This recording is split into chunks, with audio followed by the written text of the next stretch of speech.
I'm going to begin by just inviting each of you to do a short introduction, who you are, what you do, and how you help your clients. So I'm Poppy Fox. I'm an investment manager at Quilter Cheviot. So I manage private client portfolios for a variety of different people, whether that's looking after people's pensions, ISAs, general investment money, trusts, etc. But what does that actually mean? What do I sort of do? So you as a client would come to me and we'd agree what we call a mandate for a portfolio. So what do you want for that money? What's your time horizon? Is it for your pension? Is it to provide you with an income straight away? Is it a school fees portfolio? Is it for a holiday house later down the line? We've got to work out what you want, and then we'll just agree a sort of risk profile and a plan, and then I'll put together a diversified portfolio of investments. And as Sarah said, that's because, as women with the CEOs of life, we're really busy, and most people don't have the time or the interest to sit there looking at the FT every day. So actually, come someone like me and delegate. And I've got a particular interest in getting more women involved in sort of finance, empowering them, taking control of their financial future. And I also want to sort of dispel the myth, and sorry to all the men in the room, that everyone who works in the city is a man in a pinstripe suit, because it's really not the case, and it is this sort of more, I think, fresh thinking, modern side to wealth management. And at Quilter Cheviot, we sort of really want to get that across. So I want to sort of encourage more women to invest, and in particular I sort of tend to work with a lot of women who are getting divorced and people going through sort of potentially tricky life stages, or also people who just want to put that plan in place for later life and sort of empower their financial future. Lovely. You're very welcome, and very nice to know we've got such an expert in the room. Wendy, you want to introduce yourself? Hello, I'm Wendy Patterson, Managing Partner at WSM Partners. We're a firm based in Wimbledon, and we are fortunately in a position where we can help people, private clients, all the way up to small businesses, right the way up to them growing into very large businesses. I've been in the industry in excess of 30 years, so in that time I've been very privileged to work with an awful lot of businesses from various stages in their life and growth. And as I say, we've got a large group of people who can help everyone from the individuals right the way up to when the business is growing. And we'll work closely with the financial advisors to make sure that clients have got all the advice they want, because we all hate to pay taxes. Unfortunately, like death, it's a certainty in life. We all have to pay tax. And it's trying to make sure that everyone mitigates and understands. And I think that's what's absolutely key. Is clients will come to us and talk to us, but it's making sure that they understand, we understand what their business is, what they want, what they need, and to make sure that the business or their finances are set up to achieve what they want to. Brilliant, thank you. So we've got two great experts here, and I know during the course of today, all of you should go and take the opportunity to talk to them and to pick their brains. So when I did the poll at the beginning, there were clearly quite a lot of you that were running businesses or looking to scale a business. And obviously we have got a variety of people in the room who are at different stages in that journey, whether that's from the sort of idea stage to the launch, to the scale up and the startup. But what you do know is that it can be really daunting taking whatever that next step is. So Wendy, perhaps you could take us through some of the things that we ought to be thinking about at the different stages of our sort of business journey. Well, when you start up a business, you have all your plan in place, which is great. You have got that skill set that people need, but we are there behind you to make sure when you start up, you need to register for with HMRC, possibly set up a business, however you decide to do. And so when you start, we'll help making sure that everything is, registered and set up as it should be. But there are other things like, with accounting, do I use a package? What do I need to do? Do I register for VAT? There's so many things to think about. But actually, funnily enough, one of the things you should think about when first starting a business is actually, what do I want to do next?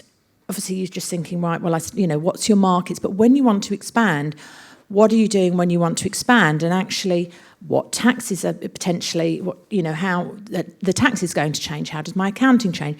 So each stage of a business journey, there are additional things to think about And whilst it's easy to say, right, day one, you think, right, I've got this marvellous business idea, which you have, and I'm going to grow it, and I've got everything registered, I've got my account set up. But actually at that stage, it really is a good idea to think about, actually, what do I want to do next? Because that can be absolutely key in, how you structure your business, whether or not you stay as self-employed or whether you decide that, actually, I want to have a limited company. So think about all of the things now. Yeah, actually, everyone says have a 5-year plan, but, have a longer-term idea, and then you can start with the planning at the very early stages. It's probably the best thing to do. Very helpful. Start at the end and work backwards. So Poppy, when someone starts a business, quite often they may have had a side hustle, maybe they will be stepping out of a corporate role where we all know that comes with that wonderful security of a pension, healthcare plan, regular salary, all those things, which actually, when they're gone, they then leave that gaping hole and leave that sort of, that relative security can go as you sort of embark on that journey as an entrepreneur. So what are some of the things that you advise your clients to think about?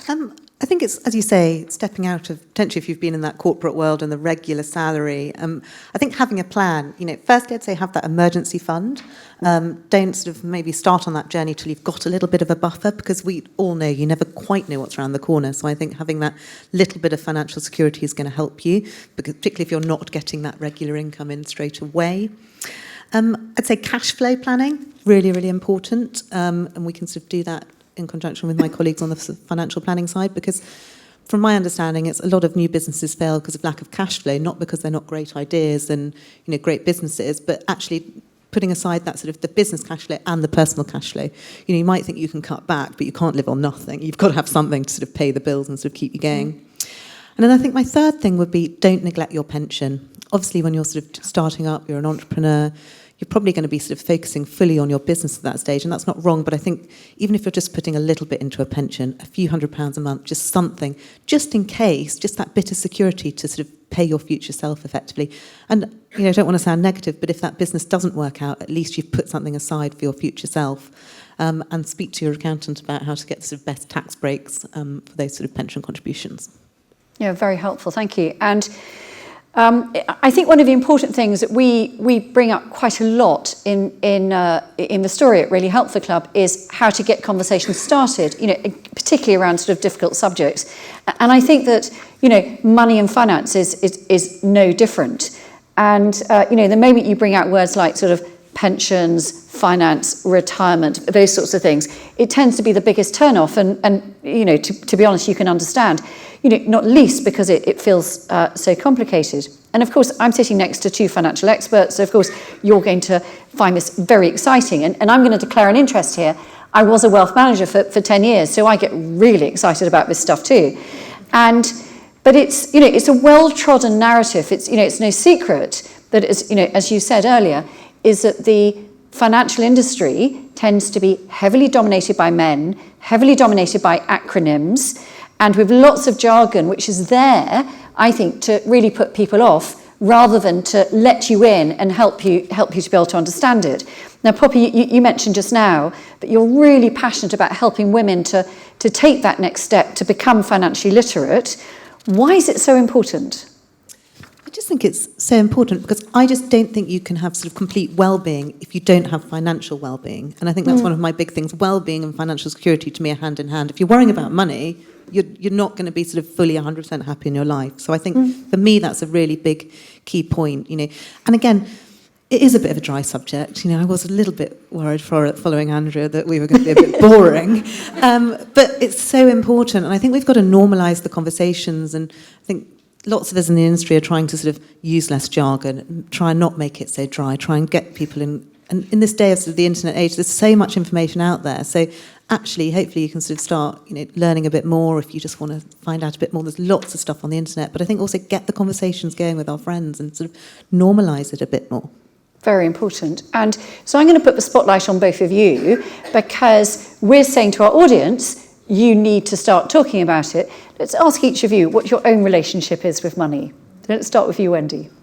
Well, obviously being an accountant and being that way inclined, I started my first job, trainee. First month, I took out a pension. I couldn't help myself and everyone was going, oh, you've got a pension. You know, this was quite a long time ago where you tended not to think about it, but I just thought, you know, got to be careful, got to be cautious. So yes, I'm sort of cautious, but also we have to live, and that's exactly what you were saying, Poppy. You've got to be able to live, you've got to be able to enjoy it. There is no point in, you know, slogging your guts out at the end of the day if at the end of the day you're not happy. So it's setting up your finances so that you feel secure, and it's exactly what you're saying. Well, I feel a bit guilty confessing that I didn't start my pension when I first started work. And it's just funny, I just didn't, at the time, I remember all these sort of guys at the company I worked at the time saying, start a pension, it's basically free money, blah, blah, blah. And I was like, oh, God, bore on. And now I sort of really regret that because I sort of understand a bit more about everything. So maybe I'm not quite as responsible with you as money. But I don't know, I'm a planner. I love a spreadsheet. Again, I'm probably not sure I should say that out loud. But I think having a plan and sort of taking control of your financial future. The state pension's 230 quid a week. Do you want to live on that in your old age? I certainly don't. So I think putting a few plans in place now and things that can be quite straightforward can really help. And I think also people, you know, you don't need to be sort of reading about stocks and shares every day. When I talk about people doing financial housekeeping, you know, it's maybe once a quarter, a review once a year. You don't need to be sort of, you know, spending all your time looking at your finances. Because as we've said, we're all busy, but it's just making sure you do have that plan in place and you do sort of think about the future a little bit. So there you go. You heard it from a wealth manager that she found it boring and it's never too late to start. So let's think about how you get those conversations started. And, you know, and for many of us will be parents in the room, we might have got, you know, sort of teenagers, young adults sort of growing up, is, you know, we tend to talk about everything other than money. You know, women will talk about relationships, they'll talk about their children. There's even a study that says that people would rather talk about sex than talk about money. So culturally, it's really hard, isn't it? So how do we encourage it? How do you get those conversations going? I'd say we've just got to start the conversations, and if you're in sort of our world, just just chat to your friends about it and normalise it. And society is changing, you know, more and more women are sort of have got their side hustles, their businesses, are working in full-time jobs. But I still sometimes think we end up falling into the sort of pink and blue job camp, where sort of, you know, women aren't always the one who's, often women manage the day-to-day finances in a household, but aren't always looking at the longer-term plan. So again, I think just chat to your friends and make it normal. It doesn't need to be braggy and sort of arrogant, but just sort of, I think, just get started. I mean, it's slightly easier for me because at the end of the day, tax, none of us want to pay it. We have to pay it.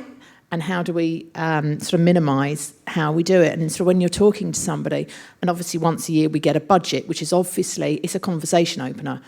And, you know, how is it going to affect me? What difference is it going to make? And actually, you know, if you start out a business now, you might think, well, actually, Rachel Reeves didn't say anything because at the end of the day, I'm working for myself. But what happens if you want to employ somebody? There are those implications, and what we try to then, you know, you can have the conversations and then think about actually how is it going to affect me in the future? How's it going to affect me now? How's it going to affect me in the future? But as I say, it's easier for me because we all know about taxes. Yeah, very important. And Wendy, you sort of talked about this just a little bit earlier on, about how when you start a business, of course, for many of us, you know, particularly you say it's a lifestyle business, the temptation is that it's so interesting to be absolutely focused on the thing you're doing. You know, maybe it's in the well-being industry, or, you know, and that's a bit that you obviously really enjoy talking about. But of course, what you've rightly pointed to is the importance of getting those financial foundations in place. So I guess it's, you know, do you need an accountant to help you, or can you do it yourself? Difficult question. You don't need an accountant. You know, we have in this country self-assessment.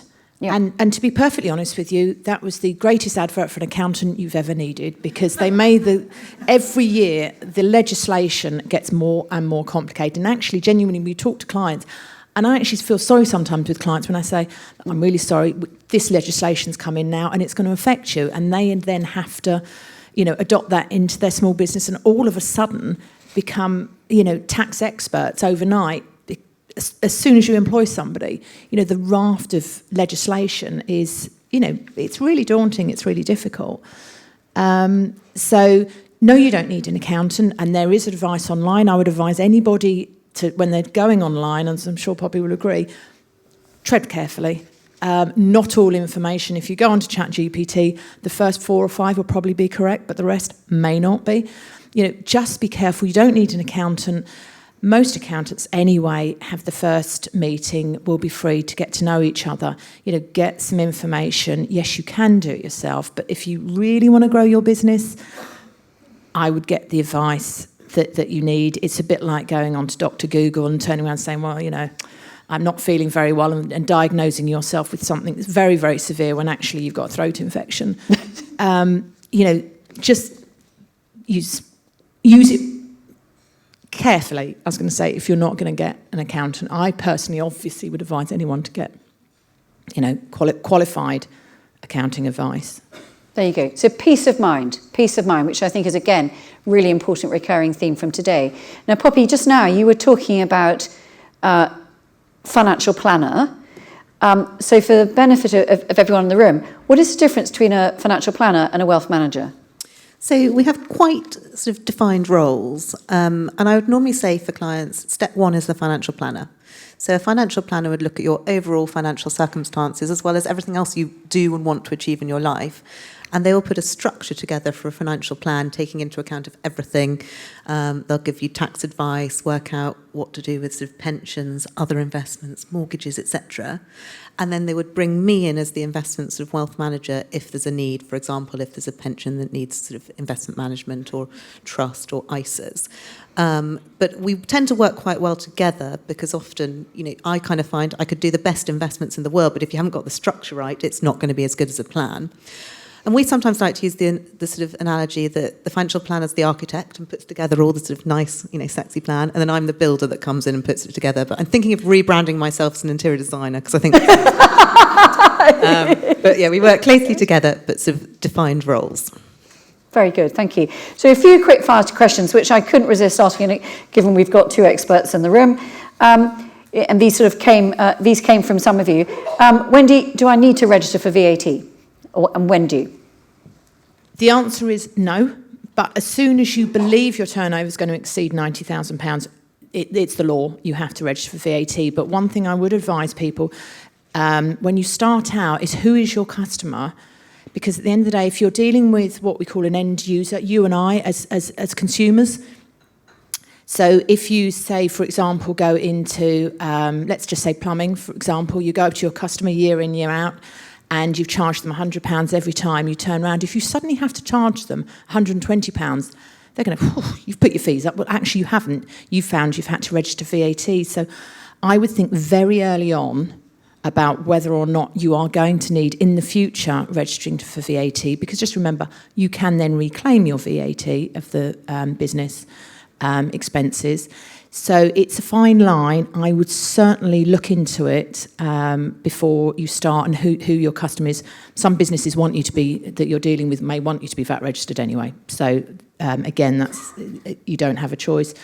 But, and also if you're selling food products, you may be 0 rated, and therefore you can claim back all the VAT on your business expenses. So it may be financially worth doing. So look at what you're doing, what you're selling, what your plan is, and then decide. I mean, people see VAT as, it is actually, it's a value-added tax. The people that pay it are you and I as consumers. So as your business, if you're dealing with other businesses, they're not going to be terrified of you being VAT registered. But I can't excuse the fact, yes, it's a pain having to do it each quarter. Thank you. And of course, given that this, I think the last budget, Poppy, must have been the most talked about budget in a generation, and you must have been inundated with people wanting to to talk to you about what on earth they should do next. Could you just sort of share, a few of your insights about what we should be thinking about? I mean, I think we've all sort of worked out what it means for us personally, but what are the sort of key headline things that we might want to be thinking about? And of course, we've got another one coming up, fairly shortly. So, I think from a personal finance point of view, the main things for me that came out of the budget was pensions falling into the inheritance tax bracket. Previously, sort of self-invested personal pensions have been inheritance tax free, so that's quite big. So that makes quite an impact for some clients on their sort of inheritance tax planning.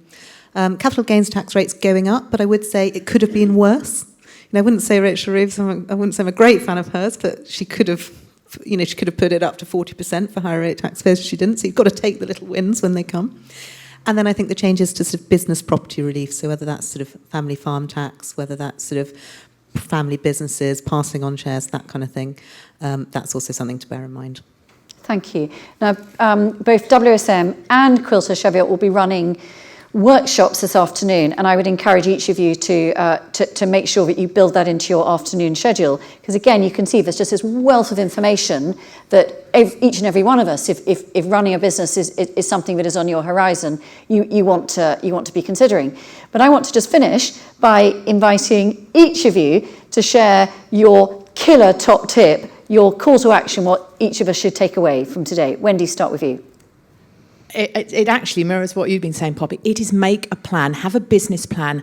Who's your customer? Where's your market? What, do I want to be sole trader or limited company we referred to earlier? Because it's easier to, if you're thinking about, right, I want to expand, if you've got a limited company, then it's much easier to offer shares and to get, potential future investment.